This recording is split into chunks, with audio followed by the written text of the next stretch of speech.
Thanks, man. So my name's David Combs. I'm a PGY2 second year resident at Virginia Tech Carilion School of Medicine. Thank you all for being here. This is a topic that is truly near and dear to me, something I've spent much of the last year working on, something that our interest group has spent a lot of time working on. All of us spend a great deal of time thinking about. And so this is a really, really exciting turnout for this talk. How many of you all are involved in EMS or tactical medicine in some sense at your home institution?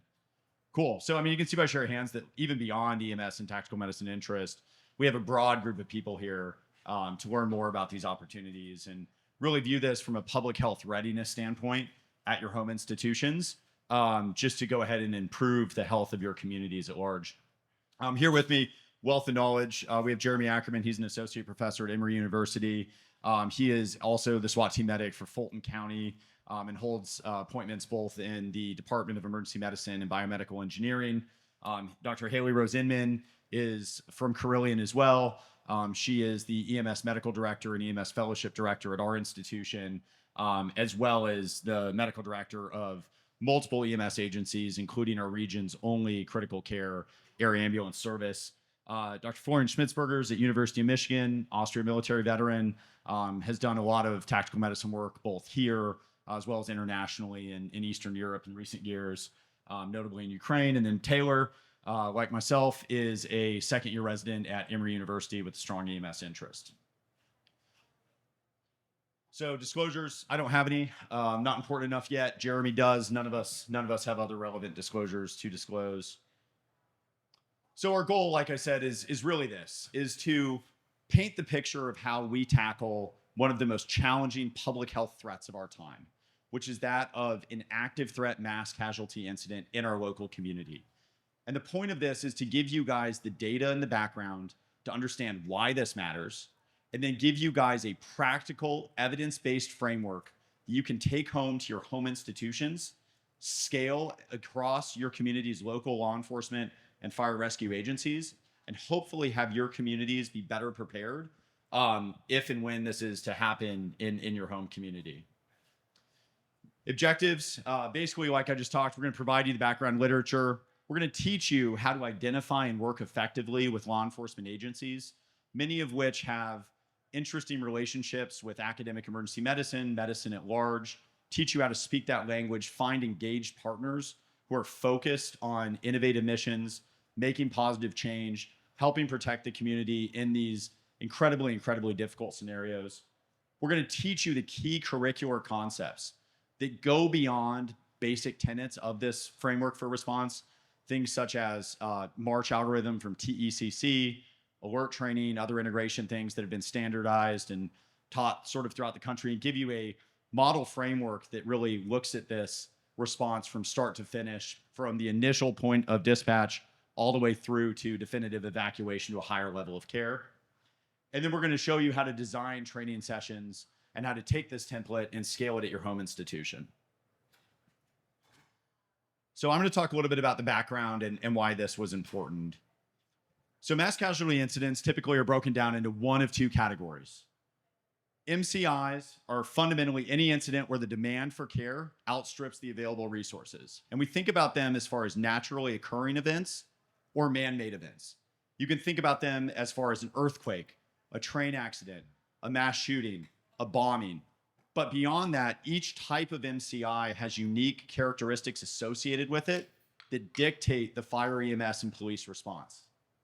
Incident command, traditional structures that respond to mass casualty incidents are very, very well tailored to stable incidents that are not actively evolving with the dynamic threat of continuing violence.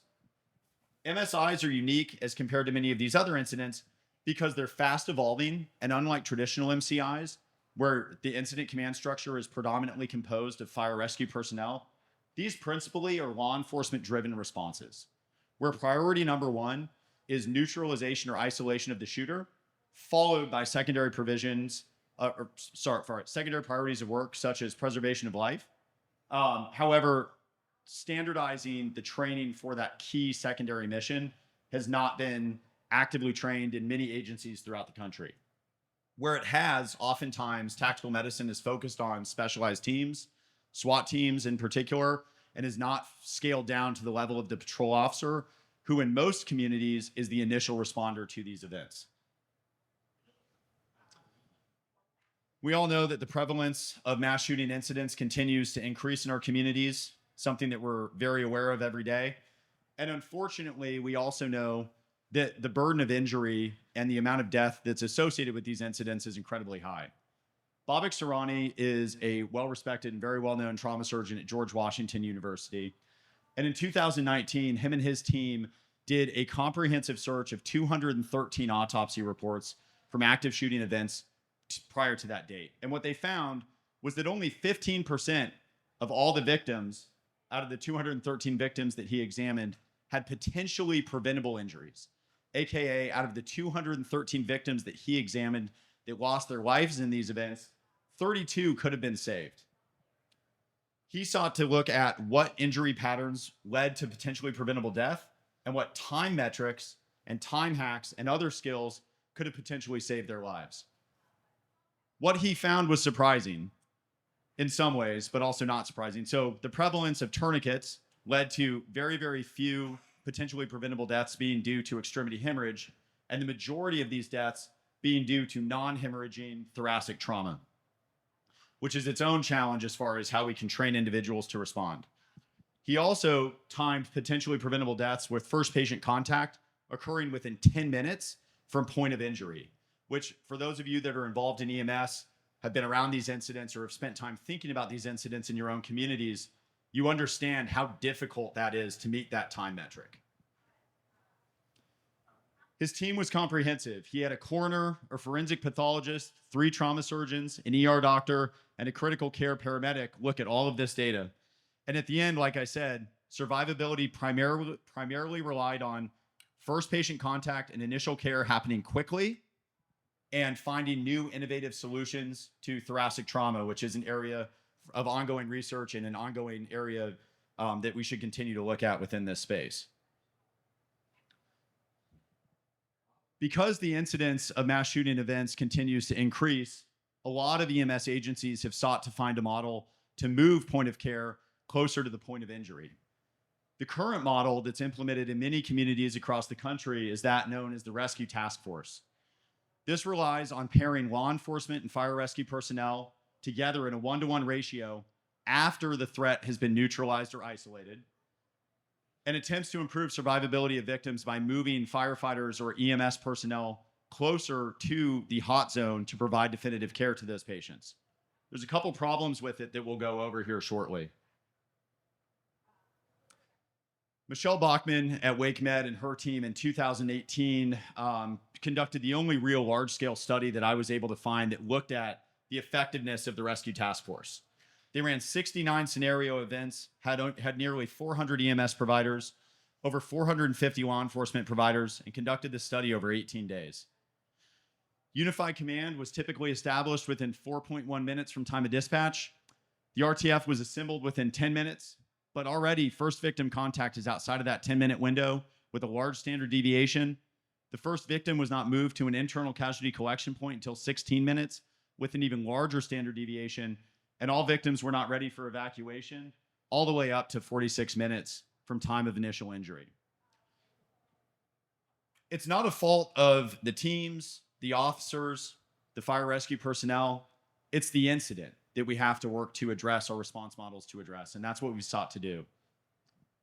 This is just more data reviewing why this is important. So assuming 6 to 11 minutes from dispatch to threat neutralization, the only way to provide care to these patients is to train law enforcement officers in how to provide basic care, assessment, triage, and casualty collection point operations. Decentralizing this knowledge is also a key tenet of building these types of programs.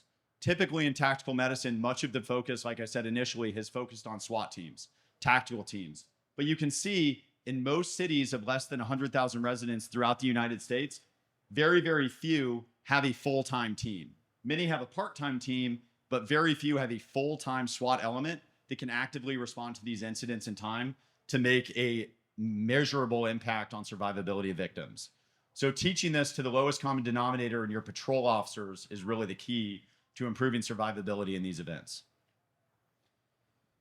Key components that we really believe are important are teaching the medical hard skills, right? TECC, March algorithm, all the skills that we traditionally think of as far as massive hemorrhage, airway, respiration, shock management. Training on iterative triage and assessment, teaching these law enforcement officers how to assess patients using the basic tools that they have available, their eyes and their hands. Training this regularly within the constraints of budgets and training time within these agencies. Establishing casualty collection points, which we'll talk more about in detail, and integrating this training along with your fire rescue and EMS personnel. Building skills that are sustainable and regularly trained in a multidisciplinary fashion is also key. And working within current cultures, protocols, involving your home institutions as purveyors of knowledge and coordinators across all of these multiple agencies is also of critical importance. So with that, I'm going to hand it over to Dr. Ackerman and Dr. Schmitzberger, who are going to talk about medical skills that are critical for the patrol officer themselves. Thank you. All right. So there's, as you'd mentioned, a few acronyms: TECC, TCCC. There's a few things that you can teach your patrol officers, your responding personnel.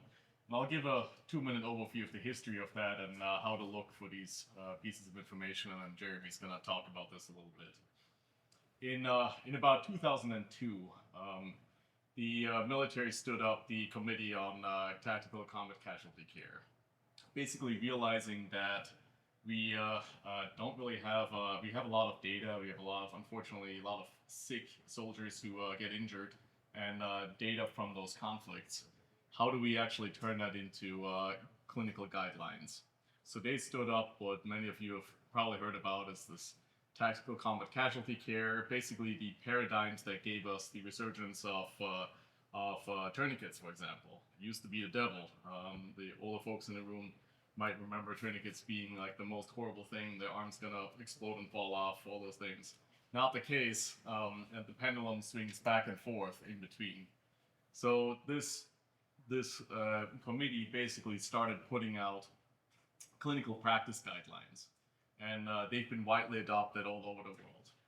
And they basically range from the warfighter, basic soldiers with minimal experience, all the way to very advanced practitioners. Now we realize that luckily we do not live in war zones. We do not only deal with soldiers. How do we translate these medical skills into the civilian settings? So there's guidelines that are basically adopted based on this, the Tactical Emergency Casualty Care Guidelines that Jeremy will give us a little bit of an overview of, that basically give us a more reasonably civilian approach to handling casualties in a setting where you actually do have trauma hospitals nearby, understanding that a rural setting certainly has its own challenges as well. They basically talk about similar kind of settings that your law enforcement and other officers might find themselves in.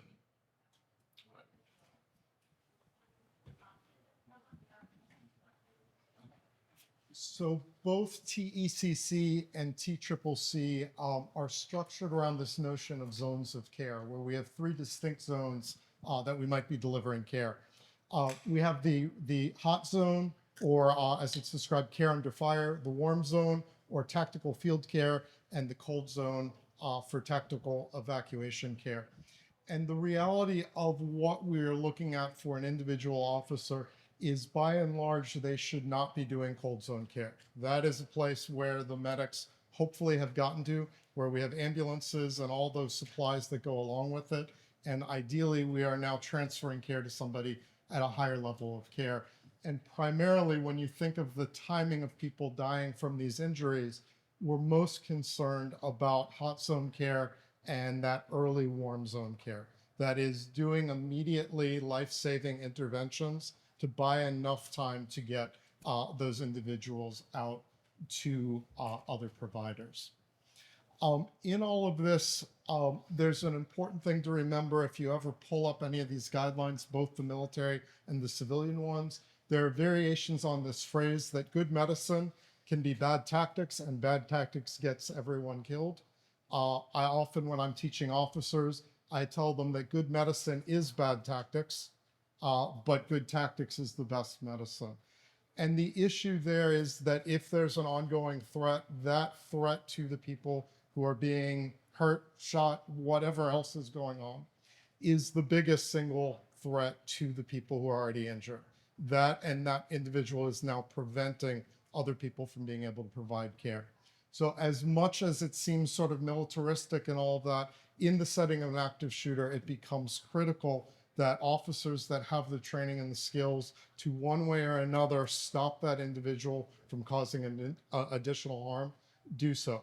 And that is not always, shooting somebody. That may be chasing them away. That may be finding a way to lock doors in between them and casualties and create a safer space where we can safely start to render aid, right? So our first priority is always going to be addressing that sort of threat neutralization mindset. With officers, we need to teach them to also provide care to themselves because they may be injured while they are trying to address this threat. And so that also is hot zone care, where again, the priorities start out with return fire if you are able, move behind cover if you are able, and then we move on to things like bleeding control, all right? And in this, as much as possible, as we put a little bit of thought into providing medical care, the emphasis is on doing these very rapid medical screening. If somebody can walk, for the moment, they are probably okay. And rather than taking time to render aid to them, their job is to get themselves away from the threat to hopefully where there's somebody else who can assist them, right? If somebody can talk, who can be directed to start providing their own care, we would start doing that. And then if the tactical condition permits, starting to do things controlling bleeding and things like helping with maintaining breathing. The core of this is the March algorithm, which we learned actually at a meeting last week on the military side. What the letters mean may be changing very soon. In the civilian side, it is less likely that we're going to have an immediate change. And it's also important to note the Department of Homeland Security has pushed out a different acronym to simplify this further, which is BAF, but it follows what we have here. So instead of massive hemorrhage, we have bleeding. Instead of airway management, we still have airway management.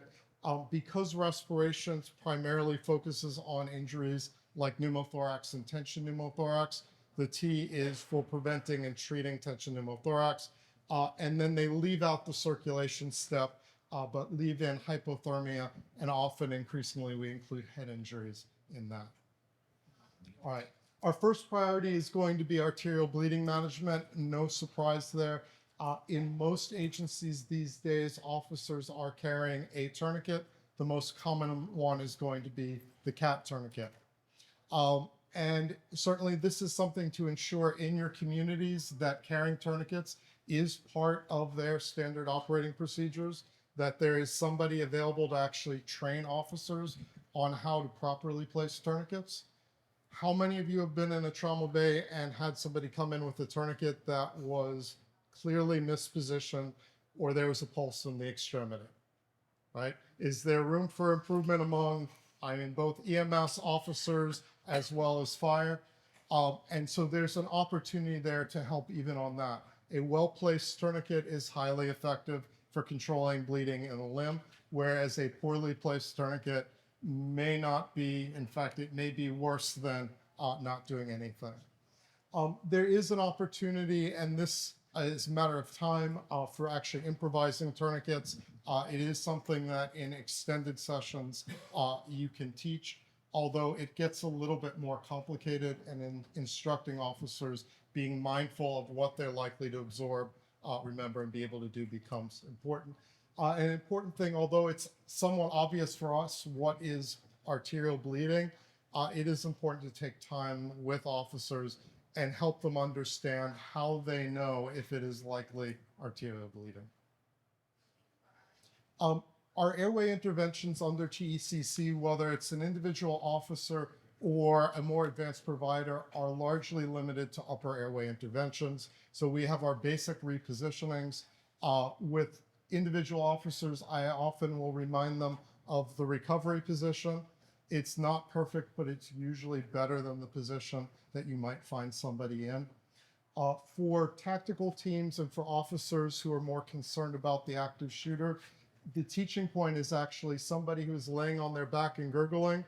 It looks brutal, but I teach them to get a foot underneath them and roll them over face down, which gives you two advantages. It clears their airway, and when a more advanced provider goes in the room, we tend to run towards the person who's face down and not moving. And so it also helps as a rapid triage for those who come behind.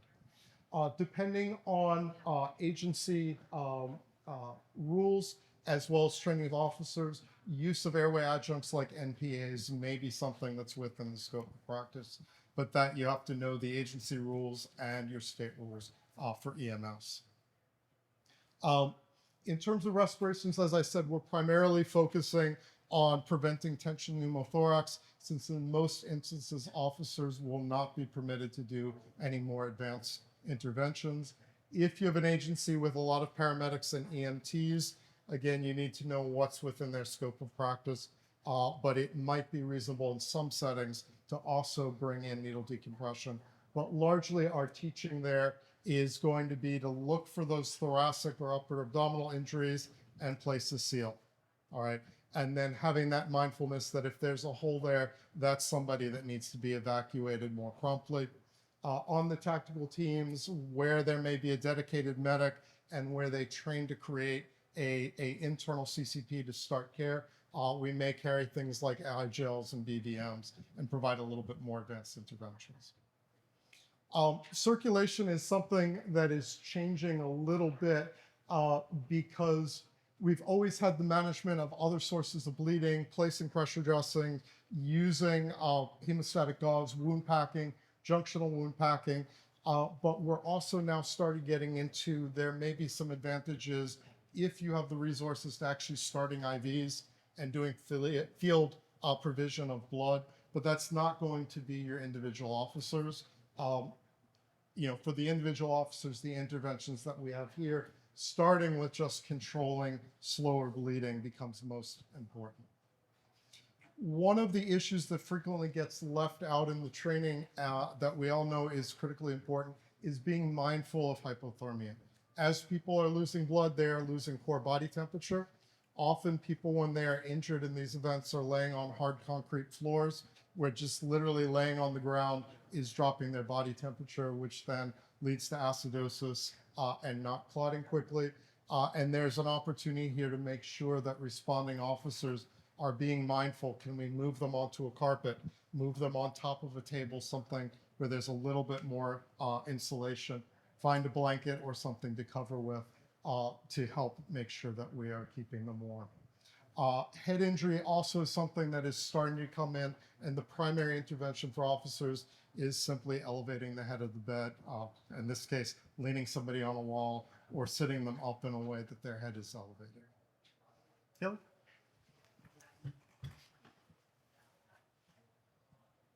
Thank you. I'm going to talk a little bit about how we taught triage and casualty collection points to these officers. What we're trying to do here is, while the Rescue Task Force and Incident Command by Fire is being established, these police officers are going to move upward in time. That first casualty contact, they're being trained to do that and do the initial early warm zone care as well. And that was already highlighted, but I just want to zoom out again to reinforce that. We assume, because our county is 250 square miles, that there's going to be waves of law enforcement that arrive, maybe initial cluster while Incident Command is coming together for EMS, and then further waves of EMS arriving. We wanted this to be flexible enough that as our groups started to arrive, then EMS could become part of that 2-in-2 configuration of RTF that we already had established in the county.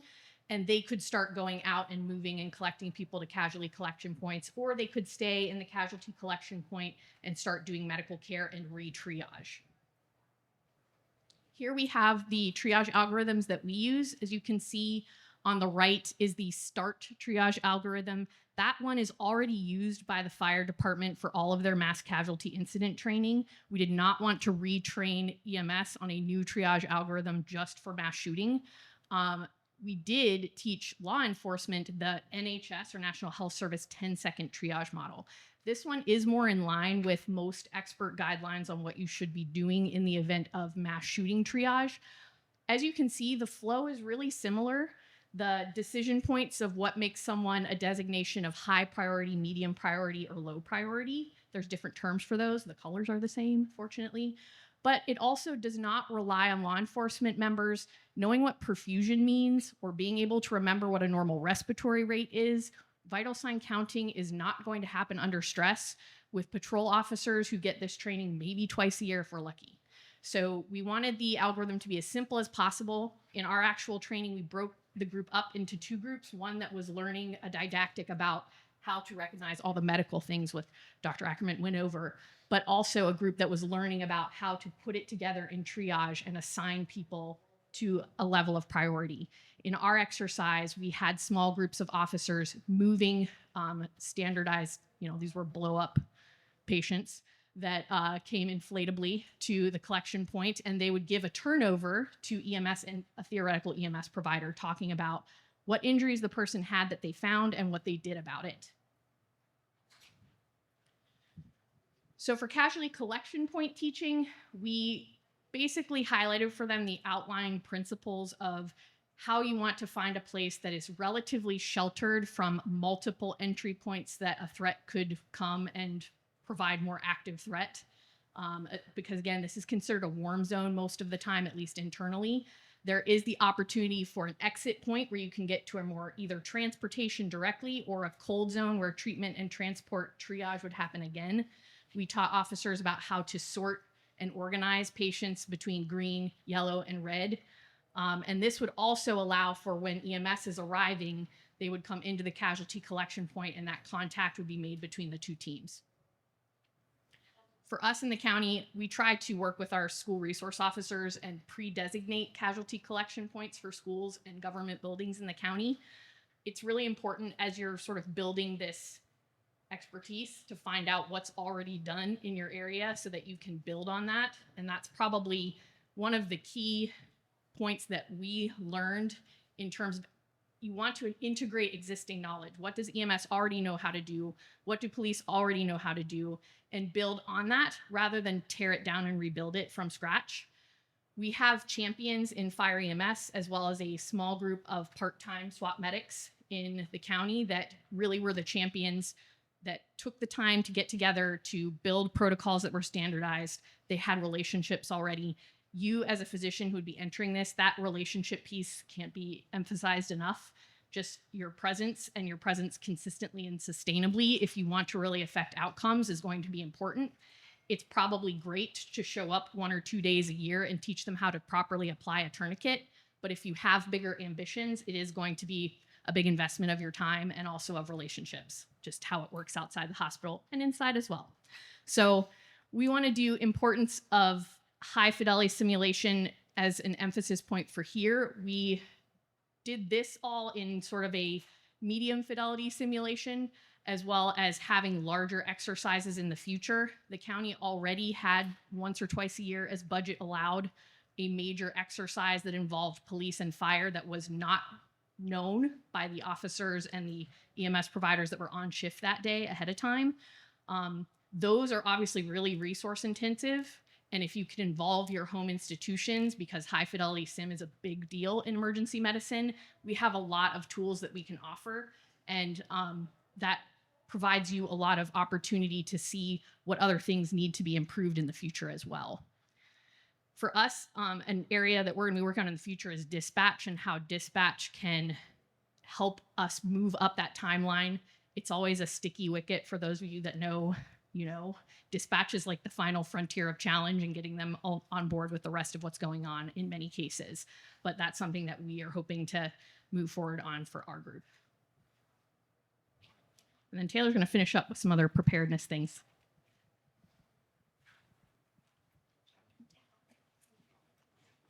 All right. I get the easy job. I get to wrap this whole thing up, everything that these great people have already said. So we're just going to kind of quickly go over who needs to be engaged. And a lot of these things are things that they have already mentioned. So obviously there's the obvious players who need to be involved, right? EMS, fire, police. But then just like Dr. Inman was speaking about, you need to involve everyone else as well, particularly dispatch, and then even thinking about like your educational resources. Where is this training going to happen? Who's actually going to do the teaching? So getting some of your clinicians and your academic institutions involved as well is key. So really thinking about this from a global perspective in terms of who's going to provide all these different resources. And then of course, law enforcement on all different levels. I'm sure no matter where you live, there are county, regional law enforcement people who need to be involved as well, depending on what kind of simulations or situations you're going to run into. So getting those people involved early. And then just some kind of environmental considerations. So like we spoke about here earlier, there is some literature regarding these things. There's not a lot of literature, but it is growing. And we hope to continue contributing to that in the future. Sorry. I don't have to tell y'all that there are tons of different challenges. So there's mainly, I think probably one of the biggest ones is the different cultures. We probably once a shift, I have an EMS medic who comes in and is like, yeah, fire was first on scene and they gave 10 of albuterol for someone who was clearly in a CHF exacerbation. And so there is a little bit of that ragging that kind of goes back and forth, but they really do have different cultures. And so learning to integrate those cultures and getting them to actually work collaboratively together can sometimes be a challenge. In that same vein, there's different historical roles that go with that. And then just their attitudes around the collaboration is something that may need to have a little bit of working on, but can get there for sure. There's obviously limited time. All these institutions are extremely busy, and then someone's got to pay for all this, unfortunately. So determining who's going to pay for that, and where's that money going to come from, and can we get sponsors to kind of buy into this as well.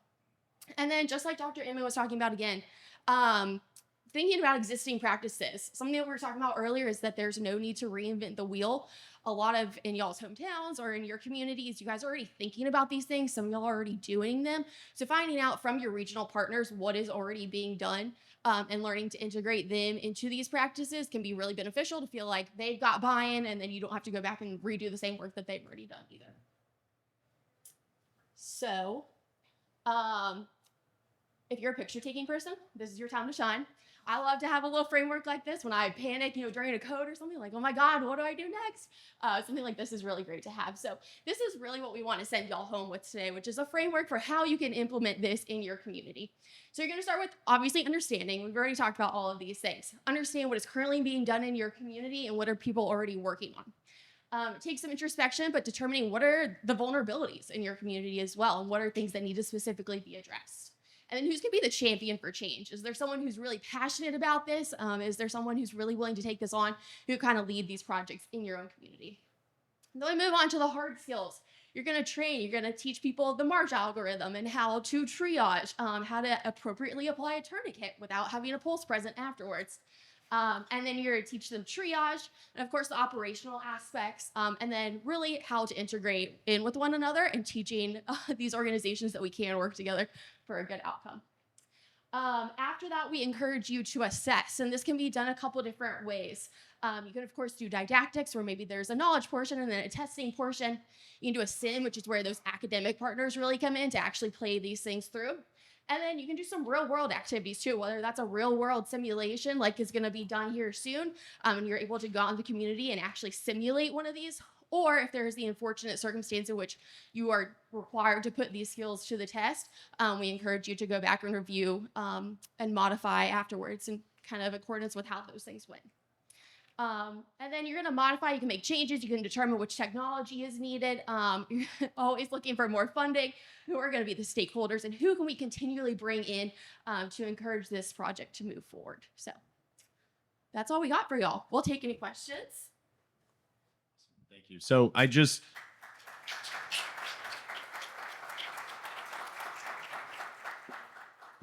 closing thoughts for you all, and really what I want to leave you all with is how many of you all feel that in emergency medicine, you continually get asked to do more and more with less resources sometimes? Raise your hand if that sounds like your shop, right? We are the interface, truly. I'm very well resourced, as thanks to my chairman. But emergency medicine as a specialty is truly the interface. It's the front door to the hospital, right? That we talk about a lot. And we are continually being asked to manage things from an operational point of view for the hospital, for the health system, to manage multiple public health crises from pandemics to active shooter events to boarding to throughput to bed hold. Like the list goes on and on of the stresses of our job. But our training and all of those stresses make us unique champions with the capability to address this operational medical challenge, right? This is where operations and public health come together. So if you don't come from a tactical background or a policy background or an EMS background prior to your current role, right? You still have something to give to this challenge, right? This is a key public health problem in all of your communities where your daily clinical practice and the reality of your job as an emergency medicine physician can take all this knowledge and apply it across multiple pre-hospital agencies, your health system, your competing health systems, your regional networks, and figure out a solution, right? Because at the end of the day, your individual police department leadership, your individual fire department leadership, your individual hospital administration, they're not going to do this. You are the only nexus point in your community where all of this meets. You have the education, you have the political skills to navigate this. And what I've found, the deeper and deeper I've gone down this rabbit hole, is this is a territorial world where everybody is the expert of their own space. There's a lot of pride. Everybody thinks they do it the best. Everybody thinks they figured out a system. And what you realize when you step back and you look at this from a higher level is that's not true. Everybody's doing their own piece, okay, but none of it's integrated. So you really, really should think about how you integrate all of these things in your community. Take this problem seriously, regardless of the skill set or background that you have, and rely on your training and your current role to empower you to solve this. And it's doable. It's really, really doable. Prior to medicine, I had a background that lent myself to this and looking at this problem differently, decentralizing this knowledge, which I talked about earlier. But every single person in this room has the ability to truly champion this at their home institution. So we will take whatever questions you have, but regardless of your background, we really want to just leave you with this framework so that when this happens, you have some tool that hopefully you've implemented that will save that 15% of victims that could be potentially saved prior to getting to you, which is a meaningful impact and meaningful outcome that I think is worth all of our time. But what questions do you all have that we can answer for you all? Yeah. I'll throw one up there. So during the initial direct response, law enforcement might be very small groups responding to an active threat. How do you avoid overwhelming law enforcement with immediate life-saving roles while also actively responding to threat that's active? So priority one does not change, right? So bleeding stops when shooting stops. So the politically correct way to say this, and what your law enforcement partners will tell you, is priority one is neutralization or isolation of the threat. That's it. Until the fight is over, that is their only job. That is the primary mission. Once that happens, there is still this lag in time before fire is going to come in, because for anyone that's been through any sort of EMS training, the first thing you learn is BSI scene safe. Right? BSI scene safe takes time to overcome. Unified command takes a lot of time to establish. So that is already dealt with prior to any of these secondary priorities of work being engaged. So even before hot zone care, remote medical assessments, warm zone care, establishment of a CCP, that's already dealt with prior to any of this happening. I think part of the strategy to get officers to kind of take it in is even taking a step further back. So when I go to agencies who have come to me and said, hey, can you teach us about how to do this? I start first and foremost with what are officers' barriers to rendering aid. And it's, unsurprisingly, half of the officers are worried that they're going to get sued for medical malpractice. So there's an easy way to address that. Look up the applicable state laws and say, this is what the law says. Where in there, you are acting, in most cases, some variation on your Good Samaritan law will apply. This is what the law says. Where in here are you going to get into trouble for trying to help? I think emphasizing that in a world of body cameras and things like that, there is something to be said for appearances as opposed to, oh no, I might do something wrong. You at least tried. And that starts getting them in a little bit of a mindset of, okay, there is something I might be able to do here. When you look at the March interventions, I focus on tourniquets, direct pressure, basic airway, seals, and then officers tend to like doing things that are very hands-on. And we actually spend a good bit of time of going, why aren't you moving your casualty to where the medics already are? Which gets trickier when there are other considerations. It's just a couple of very focused things. And then save the more advanced interventions, some of the thinking behind it for when you actually have a SWAT team or you're asked to come back to an agency to provide more. So keeping it sort of very narrowly focused. That does sometimes mean that, you teach tourniquets and unfortunately you don't teach direct pressure. You want them to take away something that's actionable and they have a good understanding of where their role starts coming in. I would add for us, we kept it very simple as well. We talked about recognizing pneumothorax. We did not teach them how to decompress. We wanted everything to be able to be done in just a few minutes to minimize that sort of dual priorities. However, that was where teaching, I have a very ALS heavy EMS agency, and teaching them, how to correct a tourniquet if it's wrong and how to re-triage and decompress, like that could all be handled a little bit later. This is just taking that very narrow strip of time where there'd be dead time between EMS arrival and the police neutralizing the threat. This is filling the gap prior to establishment of rescue task force, which if you look at the literature is really what's needed. And the only way to do that is training the patrol officer. What other questions do you all have? Yeah. On the one of the first slides that you had up there, it was you were talking about how like head trauma or penetrating head trauma could be another consideration where there's opportunity to save more lives. What I know you mentioned maybe sitting someone up against the wall, but is there anything in particular? So if you look back at the Serrani study, the average number of gunshot wounds per victim was either 4.1 or 4.8 off the top of my head. I think it was 4.1. The majority of potentially preventable death was non-hemorrhagic thoracic trauma. So spinal injuries, headshot, and the vast majority of those wounding patterns actually involved head wounds because the ranges and things like that with high velocity rifles is such that a majority of the victims that did pass away had significant spinal injuries and head trauma. Head trauma, there's not really a whole lot you can do. Thoracic trauma, needle decompression, right? That's the big question mark.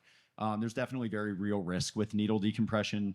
Most agencies, especially at the patrol officer level, at least at our agency, we're not teaching needle chest decompression.